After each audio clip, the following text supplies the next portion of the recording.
Yes, by the way, speaking of Zakharova, there was a major embarrassment for the foreign ministry here. Zakharova suddenly appeared on air, climbed up to the podium, as always, in an incredible dress, as if she had robbed a funeral home. And she announced that Russia is ready to agree to the proposed reset of relations between Russia and Europe. And this was, I would say, a shock, because no one had proposed anything of the sort. But the point isn't about Zakharova. Masha, after all, is nothing more than a cockatoo. Her job is to listen to the latest Kremlin delirium, recite it, first memorize it, and then recite it. And this delirium happened again. What a surprise. The elders under the ruby stars got high again and held an extended meeting with their own hallucinations.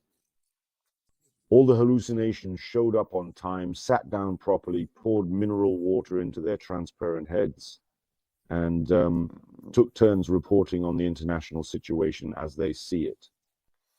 And for some reason, they reported that the EU wants a reset and mutual affection with the Russian Federation. But of course, dear Kakodushka, Masha immediately voiced Russia's response to Europe.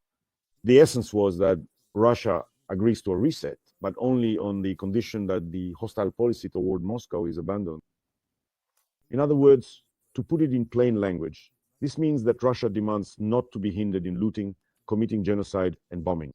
It wants all its crimes to be approved.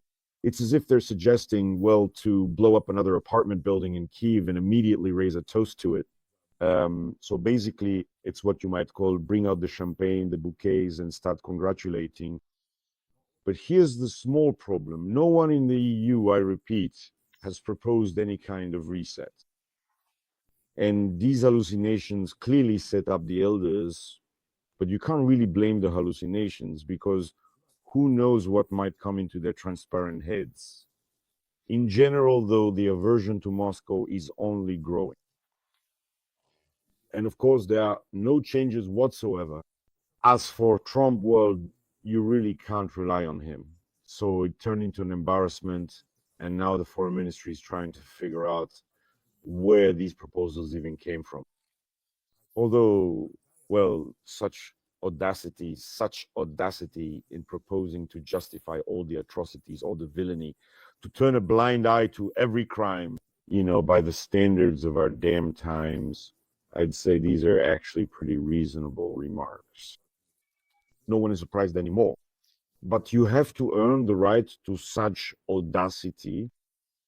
And Russia, being a fatally degraded, slave-owning, backward country that has been bettering the ruins of 5 Ukrainian villages for 3 years and can't even provide basic sanitation for 3,000 schools on its own territory. Well, excuse me.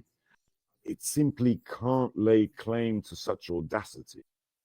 Russia's problem isn't that it wants something, but that it's barging into the big leagues with no right to be there, imagining itself a superpower, while its claims to greatness are laughable. Out of all the 25 essential components of greatness, it has only one the size of its territory, which it stole from its neighbors, taking advantage of their small populations and its own willingness to turn its soldiers into rotting meat without a second thought.